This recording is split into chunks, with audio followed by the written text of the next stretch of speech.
خزيان الخبي ودي بيشخ من نوخن محور تخلقت إيديو مقروخ لبيو قالوخن بلشانة عربايا. محور حلقتنا اليوم تأثير السوشيال ميديا على القراءة والكتابة، وأكيد ضيف حلقتنا اليوم هو أستاذ عمار جاسم، باحث في الشؤون الاجتماعية والإعلامية. أهلا وسهلا بك أستاذ عمار. أهلا وسهلا بك، صباح الخير والعافية لكل مشاهدينكم الكرام وكل الكادر. شكرا لك، شكرا لحضورك أكيد أستاذ عمار ويانا ببرنامج صباح الوطن وقناة العراقية السريانية. أهلا وسهلا بك وبكل المشاهدين. أعزائنا المشاهدين راح نطلع تقرير ونرجع وياكم. قوآها زونا سوشيال ميديا بيشلخا سامت لآثل براشا من خيوثة ناشا كترابا بيمت سوشيال ميديا كيهابي قاويش قلياوة بمنيانا قورا بيد عمره بريشة وتقيل السوشيال ميديا سنتها لكثوتا وصورياثة وفيديوية معبدنا آها مندي على عياذة ناشا قو قريانا وكثوتا بخا أرخا رابا خيلنتا كد عياذة قريانا رابا مشخلب باثر برستة سوشيال ميديا كتناشم شوريلي مخوبة قارك ثبياثة كريه من شوبا دكساوي يريخه وآها من دي معود له لهويتة متوتة بالا زبون وآها بعلثة قريانا قو فيسبوك وإنستغرام سنيديلي على قرشتة ناشي بربابي كريه وآها من دي هالبت بتمبصر من امتخمنتا عمقتا وآبه هويلي مع بدانوثة على بصرتة قريانا قو كثاوي ورقاية وميمري يريخه من جيبة كثوتا ماسخ أمرخة سوشيال ميديا معود على بلاطة خكمة أرخاثة خاثة قو كثوتا بمبلغتة رمزة مع برانوثة كريه وآها من دي هالبت معبدنا على تورس مملاد للشانا كدك سوتا لا رشميتا برسلا وعودلا لمهيروثة لشانيتا زبون خسما قبع عليمة وآها شق من برستا دخوي شوثة تلتلا طامة تسند أخجي على قرشتات ناشي نعم كل آها ماسخ أمرخت هر سوشيال ميديا مصايلة برسا بخكمة أرخاثة العيروثة بأرخد مخكوية ومغزوية لكثاوة وميمري بأرخد ناشي مردنة تبرسي قو انترنت وهرب هاي عدانا ماسخ مبلخخ السوشيال ميديا أخا أرخا المقويتا ديك ثوتا بأرخة برستا متخمنياثا وميمري بلشانر صينة لسنادا ناشي قوم طورنتا تسلقاسا ديك ثوياثي ومتخمنياثي نيخة بنيخة كت من خا جيبا معبدلا لدعارتات خكمة مهير واثة من جيبا خينا يولا بورسي خاثي قوش قلياوا بالناشي وعسقوثة لخيلة عوتت تقولوثة بين شقلتت يترانا من آها مندي ومخاميتا على شرشت للشانة وعمقوتا دمع برانوثة.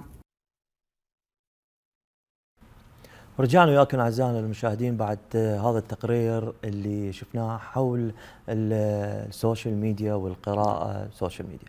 أستاذ عمار راح نبدي وياك، نريد نعرف شلون تشوف التأثير وسائل التواصل الاجتماعي على سلوك الأفراد في القراءة؟ بالنسبة للسوشيال ميديا أو الوسائل التواصل الاجتماعي لها تأثير كبير على شخصية الإنسان أيضا، مو بس القراءة والكتابة وطريقة التواصل أيضا. بالفترة الأخيرة أو الفترات السبقة هاي السنوات شاهدنا بأن المجتمع بالكامل حتى الأطفال، قسم الأطفال، ساعات جلوسه أو تواصله أو استخدامه للمواقع التواصل الاجتماعي صار بصورة أكبر. يعني بعض الأوقات حسب التقارير يوصل إلى 15 إلى 16 ساعة يوميا بالعمل بالدوام، حتى يعني للتصفح أو للاطلاع أو الأخبار وغيره، وحتى للألعاب. فصار حاجة يومية بالنسبة لبعض الأشخاص، أو مو بعض الأشخاص، للأغلب الأعم من المجتمع، من أفراد المجتمع. وتأثيراته طبعا متعددة، منها تأثيرات قد يثير إلى حالة من التنمر بالنسبة للأطفال أو غيرهم، حالة من الضعف حتى في موضوع البصر، التواصل، حالات من العنف، إضافة إلى أنه تأثيراته أيضا يشيع إلى الأخبار الكاذبة أو المحتويات الهابطة وغيرها، لأن هذا جو مفتوح أو فضاء مفتوح ممكن لأي شخص أن يطلع على هاي الأخبار وهاي المعلومات والتقارير اللي منشورة. لاحظنا بالفترات الأخيرة حكومتنا، الحكومة العراقية، قللت أو حجبت بعض المواقع، بعض الصفحات، عندها قرارات أو اتخذت بعض القرارات ضد أصحاب المحتوى الهابط وغيرهم، والمواقع اللي تسيء للثقافة العراقية وثقافة المجتمع العراقي. ولكن هاي التأثيرات موجودة. يعني حتى على الصحة النفسية، موضوع الصحة النفسية يأثر مواقع التواصل الاجتماعي، إضافة إلى أنه أنت صح وصلت إلى أو دخلت في عالم واسع. صار التواصل أو العالم عبارة عن قرية صغيرة أو عبارة عن صفحات ممكن أن تتواصل من العراق مع أي دولة، مع أي موقع، مع أي جامعة، مع أي مهرجان أو محفل بلحظات. ولكن هاي الأخبار أو هاي المحتويات هل هي تلائم مجتمعنا، تلائم الأطفال، تلائم الكبار، تلائم هاي الثقافات اللي موجودة، الثقافات العراقية العريقة؟ أغلبها لا يلائم هذا الموضوع، وهذا أدى إلى أنه يكون حالة من التنمر، حالة من الضعف أو النشوز الأخلاقي أو تجاوز العادات والتقاليد وحتى القوانين بصراحة. نتمنى أن نستفاد من التواصل الاجتماعي أو المواقع التواصل الاجتماعي بالحاجات الضرورية اللي احنا نحتاجها كأفراد مجتمع إن شاء الله. أكيد أستاذ، بس أكو موضوع يعني كتواصل اجتماعي شوي نتكلم عن الأطفال. نعم. يعني كهم الفئة الأساسية حاليا. نعم. كجيل المستقبل. الأطفال من مثلا لزم الموبايل أو دي يقلب أي كان أي تواصل اجتماعي، أي برنامج. نعم. حتى شلون نقدر نسيطر عليه، ما نخليه يشوف الأشياء شلون ما تكلمت عليها، على الأشياء الغير ملائمة يشوفها الأطفال. أكيد من تدخل إلى موضوع الأطفال أو من نتحدث عن موضوع الأطفال، هاي مشكلة بصراحة. يعني أطفالنا حاليا في العراق أو المجتمع العربي بصراحة الكثير من المواقع الغير أخلاقية بصراحة موجودة، إضافة إلى مواقع ألعاب من الممكن أن يدمن هذا الطفل أو هذا الشخص اللي هو ما يعرف حيثيات أو القوانين والأنظمة بصراحة، لأن ما عنده اطلاع. يعني جاي نلاحظ البارحة أنا شفت طفل عمره تقريبا 3 سنوات بالمول، والدته منطيته الموبايل، يتصفح الموبايل يمكن. بس مجرد على مود يسكت ليبكي أو ليطلب الشيء. وهاي مشكلة، إضافة إلى أنه تأثيراته هي أصلا على صحته النفسية، على صحته البدنية بالضبط. يعني حتى عيونه، هي رب العالمين من خلق الإنسان ما خلقه يتفاعل مع هاي الإشعاعات اللي منبعثة من الموبايل أيضا. إضافة إلى أنه الثقافات والمواقع اللي تنشر ثقافة العنف، ثقافة حتى الثقافات الجنسية بصراحة. يعني حتى بعض العادات والتقاليد اللي هي مو مع مجتمعنا أصلا، مو مع الإنسانية. شلون نقدر نحاول بعض المواقع وبعض وسائل التواصل الاجتماعي حددت الأعمار، ولكن هل هي حقيقية 100%؟ لا، ما ممكن. حتى بعض المواقع جاي نلاحظ بأن للأب السيطرة على استخدام الابن للموبايل، ولكن أغلب مجتمعنا ما يعرف يتعامل مع هذه. إضافة لأنه أكو من عندها بأجور. يعني أنت ما تقدر تحدد ساعات تواصل ابنك إلا إذا تدفع مبلغ. بعض الناس ما عنده اطلاع، مجرد هو يشوف بعض الأفلام، بعض الأخبار، بعض الصور. ومجتمعنا تدري يعني مو كل المجتمع هو عنده ثقافة السوشيال ميديا، يعني الثقافة القانونية وثقافة التعامل مع هاي المواقع. زين، احنا لازم ان نساهم حتى نوصل هاي الثقافة للمجتمع العراقي أكيد كله، لأن شلون ما ذكرت أستاذ هذا الشيء مدمر للأطفال بصراحة. طبعا. لأن احنا هو كجيل الجديد هم الأطفال، لازم نحافظ على هذا الجيل أكيد بصورة صحيحة. احنا نتمنى من وزارة الاتصالات بأن تستخدم الوسائل اللي استخدمتها الدول الأوروبية، بعض الدول الأوروبية اللي منعت استخدام لحد عمر 15 أو 14 سنة استخدام الموبايل للأطفال أو حتى للصبية. فنتمنى بأن وزارة الاتصالات تستخدم هاي التقنيات، ويكون هو نفس الشخص اللي مستخدم، حتى لو نستخدم بعض الوسائل التقنيات الحديثة، لأن يكون نفس الشخص هو اللي يستخدم الموبايل، مو مثلا الموبايل أمه أو أبوه أو كذا. لأن بعض المعلومات اللي حضرتك أو أي واحد يقدر يخليها ضمن الصفحة مالته بان الفيسبوك أو أي صفحات، حتى التويتر وغيرها من الصفحات، الواتساب، هو يطلب العمر مالتك، عمرك. صح. هاي الوسائل بيها إعلانات، بيها أفلام، بيها كذا، فهو كمواقع عالمية تتعامل وياك بالعمر اللي أنت ذاكره. مع انه اكو فقرات دائما احنا نلاحظ بان هل انت موافق على الشروط والخصوصيه وغيرها. فاحنا المفروض اولا نكون صادقين من استخدام هذه. الشيء الثاني لازم اكو رقابه من قبل وزاره الاتصالات، الجهات المختصه، الامن الوطني، حتى جهاز المخابرات. يعني نلاحظ قبل فتره يتداول بانه اكو جهات تجند الى مواقع معينه او كذا. فنتمنى بان يكون حالات الرصد، حالات المتابعه، حالات المراقبه الشديده لهذه المواقع، حتى نمنع اطفالنا ونمنع شبابنا من ان يكونون أداة بيد الإرهاب وبيد هذه المواقع الغير صحيحة. إن شاء الله أستاذ، إن شاء الله. أستاذ شوي نتكلم على القراءة. نعم. القراءة، شنو الفرق بين القراءة التقليدية الورقة والقلم؟ نعم. والكتابة على الورقة والقلم؟ نعم. والقراءة والكتابة يعني هسه حاليا بالموبايل ولا التاب ولا اللابتوب؟ نعم. هو اكو مميزات للقراءة الورقية. القراءة الورقية أنت راح تعيش جو مع هذا الكتاب، مع هاي الصفحات، تعيش اللي ما كتبه هذا الكاتب هذه القصة أو الرواية أو حتى موضوع الخبر باستخدام الصحف الورقية سابقا. حاليا موجودة هي الصحف الورقية ولكن قليل استخدامها.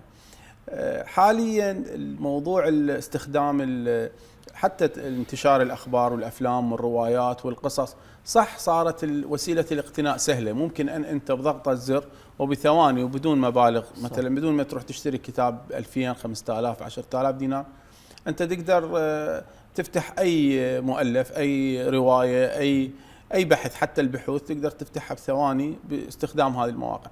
لكن هناك تأثيرات صحية بصراحة، هناك تأثيرات أو تأثير حتى اقتصادي بخصوص هذا المجال. إضافة إلى أنه تعلمنا إحنا حتى بالمدارس حاليا لحد الآن المدارس العراقية طريقة الكتابة، من تكتب راح تحسن خطك، من تكتب من تقرأ. الوضع الصحي أيضا، يعني اليوم إحنا بنستخدم وسائل التواصل الاجتماعي اللي بالموبايل أو بالتاب أو باللابتوب، أكو هاي الإشعاعات هي راح تأثر على العين، تأثر على نفسيتك، على حتى جلد الوجه واستخداماتك، أصابعك، بكل محتويات، يعني بكل أجزاء جسمك أنت راح تتعرض إلى يعني بعض الإشكالات الصحية اللي هم بعض الأطباء يشيرون. حضرتك ذكرت تأثير على العين، يعني قبل كنا نشوف اللي يلبسون مثلا كنظارات فئة يمكن قليلة أو من يكبر شوية بالعمر يلبس نظارة شوية للقراءة، بس هسه نشوف الأطفال هوايد يلبسون نظارات. هو احنا تحدثنا يعني قبل قليل بخصوص موضوع تأثيرات هاي الإشعاعات. هاي الإشعاعات يعني اللي صنع الموبايل، نفسهم الشركات اللي صنعت الموبايل جاي تخلي فلاتر لهذا الشاشة ما يسيطرون أكيد. ولكن احنا جاي نحكي عن موضوع أطفال، موضوع أعمار مثلا من عمر 6 سنوات إلى عمر 15 سنة. دول أصلا ممنوع أن يتعرضون لهاي الإشعاعات لمدة 5-4 ساعات باليوم. كيف هذا الطفل يتناول هذا الموبايل لمدة 15 ساعة لمدة 14 ساعة؟ فأكيد هاي تأثيرات. إضافة حتى الكبار، يعني حضرتك أنا كل واحد من عندنا من يستمر باستخدام هاي الوسائل راح يأثر على نظره وعلى هذا، فراح يزيد رزق جماعة النظارات وأطباء العيون. صح دكتور. أنا أتذكر قبل من كنت يعني نقعد نشوف كرتون وهالاشياء، لازم اكو مسافه بعيده بين التلفزيون، لان يقولون يعني على عينك مو زينه وعلى، فهسه اصلا الموبايل وكل شيء صار يعني اقل من نص متر يمكن شفت، فاكيد يصير في تاثير قوي بهذا الموضوع. او حتى كالقراءه والكتابه كنا قبل من نقرا او نكتب يعني ما يصير اتقرب، اتذكر يصير اتقرب كلش حتى اباوع، هم ياثر على النظر. نرجع لموضوع القراءة والكتابة، هل السوشيال ميديا ضعف كثير أو قليل من رواد القراءة الكتابية والكتابة اليد؟ يعني هو بصراحة ضعف. ليش؟ لأن هاي الرواية قلنا أو أي شيء أنت تريد تقرأه هو موجود على هاي المواقع، مواقع التواصل، فاقتناء الكتب، اقتناء المجلات، اقتناء القصص والروايات صار قليل بصراحة. صار ممكن أن تحصل عليها من خلال هاي المواقع، مواقع مفتوحة، حتى البحوث، حتى الدراسات. يعني صح هو قدم خدمات علمية، خدمات إعلامية، خدمات أيضا إنسانية بصراحة، وحتى خدمات جماهيرية وحكومية أيضا بصراحة قدمها السوشيال ميديا وكل مواقع التواصل. ولكن اكو تاثيرات لازم واحد يحذر من عندها هاي التاثيرات. ان شاء الله مجتمعنا من خلالكم، من خلال الباحثين، من خلال الوزارات المختصه، نقدر نوصل حتى من خلال المدارس. يعني نتمنى بان مدارسنا، احنا بدايه العام الدراسي، صار لنا 3 ايام بدا العام الدراسي، نتمنى بان يكون هناك ارشاد وتوجيه بخصوص موضوع التواصل الاجتماعي.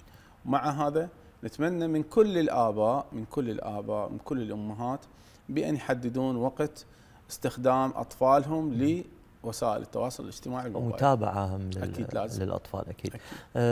استاذ عمار، انت مع ام ضد المدارس اللي دي يستخدمون الصبوره الذكيه والتابات وهاي الاشياء؟ الصبوره الذكيه هي صبوره نفس الصبوره القديمه ولكن باستخداماتها الالكترونيه. حضرتك ذكرت بان انت المسافه اللي بين الطالب والصبوره، بين الطالب والتلفزيون، بين الطالب والكتاب. الصبوره التفاعليه هي تقنيه حديثه، ممكن هاي الصبوره نفسها، يعني انا درست بصراحه بها هاي الصبوره الالكترونيه، ممكن ان تنقل هذا الدرس اللي القاه المعلم او المدرس الى الطالب من خلال جهاز التاب اللي عنده. وممكن ان طريقه التصحيح، طريقه الكتابه، نتخلص من موضوع الطباشير والقلم والالوان والاوساخ اللي يصير وياها من خلال الصبوره التفاعليه. طبعا هي الصبوره التفاعليه بها فد وسائل رائعه جدا، بحيث انت تقدر تجيب صوره من هذا المنهج الدراسي اللي انت تدرس بيه وتخليها مباشره على السبوره، يعني تختصر الكتاب هذا مالتك على السبوره بالضبط. بس احنا هاي الاعمار اللي هي من عمر 6 سنوات الى عمر نفترض 12 سنه، المراحل الابتدائيه او حتى المتوسطه، احنا نريد نحاول او نطلب من المدارس وغيرها بان يقننون الوقت. يعني وقت مثلا وقت الدرس ما عندنا مشكله به، بس وقت تنزيل هاي المواضيع على التاب اللي خاص بالطالب اللي يستخدمه بالبيت، خلي يطلبون من عنده مو بس يستخدم الالكتروني، خلي يستخدم الكتاب.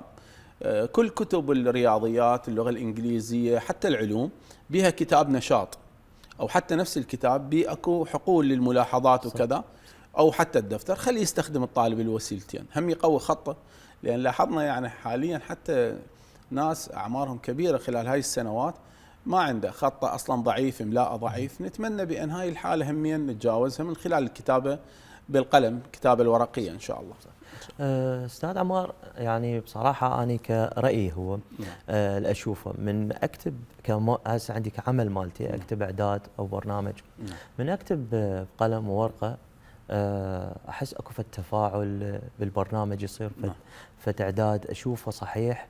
انا دا اعرف ايش دا اكتب، الاشياء اللي اريدها دا اكتبها بصوره اللي اريدها، بس مرات اجرب الزم الموبايل اكتب الملاحظات، اكون متقيد، يعني ما دا اعرف، يعني اشوف بنهايه الموضوع ما اكون واصل الى نتيجه مثل الورقه والقلم. هل هذا شيء هو استخدام الورقه والقلم بالكتابتك، انت جاي تعبر عن الموضوع بروحيه، يعني بروحك انت جاي تكتب هذا الموضوع بصراحه، جاي تكتبه وتعبر عنه وتحاول بان تتلافى الاخطاء حتى لا ترجع تكتب الكلمه من جديد. بس بالموبايل او باي وسيله اخرى الكترونيه ممكن ان تكتب انت فد مجموعه اسطر، فد 20 30 100 سطر، ممكن ان تحذفهن بلحظه واحده، وحتى من ترجع يعني بالتدقيق وكذا مرات تمل يعني انت كتبته شيء، بينما بالورقه تحاول تدقق كتاباتك وكلماتك حتى تكون واضحه للمتلقي ان شاء الله. استاذ عمار، اريد نعرف كمنصات التواصل الاجتماعي، نعم. هل المستخدم من يعبر عن رايه هو نعم. تعبير يكون صحيح بطريقه ابداعيه يكون؟ هذا الموضوع هو موضوع شائك بصراحة.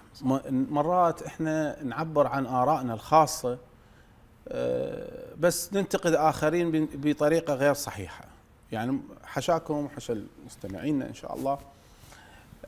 بعض الأشخاص من ينتقد فد حالة معينة ما ينتقدها بإيجابية، مو نقد بناء، نقد هدام، نقد يؤدي إلى يعني كثير من المشاكل. يعني شخص ينشر فد معلومة معينة يتناولوا بالسب والشتم والاستهزاء وكذا والتسقيط وغيرها، هذا عبر عن رأيه، عبر عن رأيه.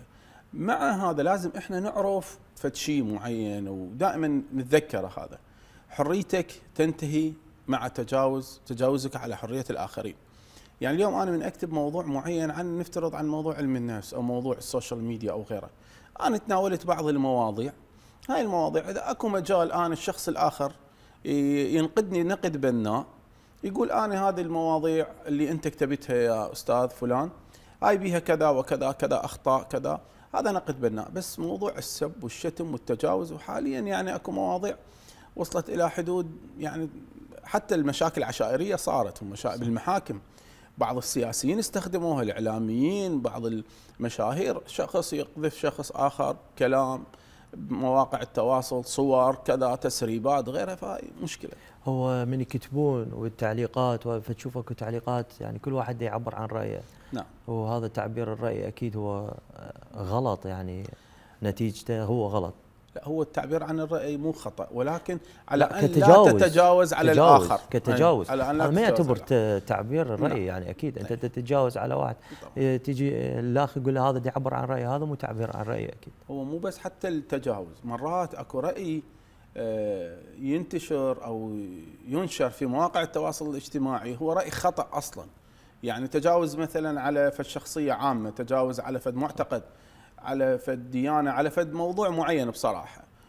تلقى هذا الذباب الإلكتروني وغيره مجند لفد 2000 3000 شخص، بحيث يمجدون فكرة هذا الناشر، وهي أصلا الفكرة خطأ. فإحنا نتمنى بأن تكون عندنا ثقافة النقد البناء وبكل الأطراف إن شاء الله. أستاذ عمار، هل يوجد لغة جديدة أو أسلوب كتابة جديدة في السوشيال ميديا؟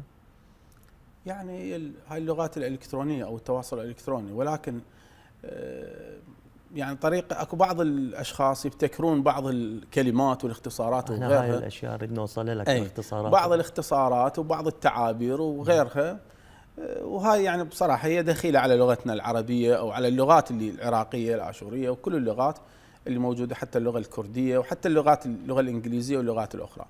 ولكن هاي مبتكرة، يعني يا إما هم يتفقون على فد كلمة معينة أو فد عبارة معينة أو حرف معين ويعمموه على فد شيء، ويصير شلون ما نقول ترند لكل يعني المنصات. ممكن أن يستخدم ترند أكيد وكذا. أكيد. بس أنت هذا ما راح يوصل الفكرة بصراحة. اكيد طبعا. انا واحد من الناس مرات اقرا شيء يعني ما اعرف شنو، نعم. اطب على التعليقات، اريد اعرف شنو الموضوع، يعني اودي يلا، لان هذا رايد له شلون ما يقول واحد متواصل وياهم. هاي طرق التسويق بصراحه. هاي طرق تسويق. صح. استاذ عمار، شلون نقدر نستثمر السوشيال ميديا تعزيز القراءه والكتابه؟ يعني ممكن ان هو اصلا بعض الدول وبعض حتى المؤسسات اللي بالعراق وخارج العراق جاي تستثمر هذا الموضوع حتى تنمي قدرات الناس على موضوع القراءة، موضوع المتابعة، موضوع البحوث العلمية وغيرها، حتى إيصال المواضيع الاجتماعية بصراحة. يعني اليوم أنت عندك موضوع تريد تناقشه مع المجتمع العراقي، ففكرة تريد توصلها للمجتمع العراقي ممكن أن تستخدمها من خلال التواصل الاجتماعي، السوشيال ميديا وغيرها، وتوصل هاي الفكرة وتحصل على رأي الآخرين. لأن اليوم إحنا بمجتمع مو مغلق، مو مجتمع بصراحة حادي الأفكار، لا، الكل لازم يشارك بأفكاره. لأن أنت اليوم إذا ما وصلت فكرتك بطريقة صحيحة ما راح يتلقاها الآخر، ما راح يستخدمها. اليوم أنا فكرتي بأن أقول أنا هذا اللون وردي أو هذا اللون أحمر، حتى أخلي الناس يثقفون هاي الثقافة، أو ثقافة مثلا النظافة، ثقافة الاحترام، ثقافات الأخرى، الحرية وغيرها، شلون أقدر أوصلها للمجتمع. فهاي وسيلة بسيطة. بالسابق كان هاي الوسائل من خلال التلفزيون وخلال الصحف وخلال الكتب والروايات. اليوم اكو بالسوشيال ميديا ممكن ان تستخدم وتوصل بسرعه. يعني تلاحظ بعض المواضيع في السوشيال ميديا بالفيسبوك وغيره وتويتر وغيره وحتى بالانستغرام وغيره ممكن ان توصل لك خلال ثواني وتعبر عن رايك وتصير لها كم مجتمعي بصراحه. بس من موضوع الصحف على ما تروح تقتني الصحيفه او انسان ما عنده وقت اصلا للقراءه وغيرها راح تقل وصول هاي الافكار ان شاء الله. صحيح. استاذ عمار، هل تعتقد الجيل الجديد راح يقرا ويكتب بصوره مختلفه؟ يعني اذا قننا اوقات استخدام بالنسبه للمراحل الابتدائيه والمتوسطه، اذا قللنا استخدام الانترنت او استخدام الموبايل او التاب او اللابتوب، قنناه بوقت معين، وطلبنا أن يشارك في نشاطات صفية أو لا صفية من خلال الكتابة والقراءة أو حتى يكتب بحث أو كذا ممكن. أستاذ عمار، قبل ما نختم هذا اللقاء، أريد توجه رسالة للشباب حتى يعرفون شلون يقضون وقتهم على السوشيال ميديا واستخدامهم لللابتوب التاب والموبايل. أكيد أنا أتمنى من كل الشباب بأن يستفادون من هذه العلوم أو هذه الشبكة العالمية من خلال البحوث، الدراسات، قراءة المحتويات الهادفة، المحتويات اللي تؤدي إلى نمو المجتمع، الابتعاد عن شكو شيء بعنصرية، بطائفية، بأفكار هدامة. احنا مجتمعنا العراقي هو مجتمع، احنا بلاد الحضارات، احنا ناس شعارنا المحبة، شعارنا الألفة، شعارنا العائلة الواحدة بكافة مكوناتها. نتمنى من كل أبناء الشعب العراقي أن تكون ثقافتهم بالتواصل هي ثقافة النقد البناء واحترام الآخر، إضافة للاستفادة من كل هذه الخبرات. أكيد. شكرا جزيلا. شكرا أستاذ عمار، شكرا انطيت من وقتك أكيد، وشكرا لهاللقاء الجميل. شكرا أستاذ عمار. ومسرورين بحضورنا في قناتكم المتميزة. شكرا لك.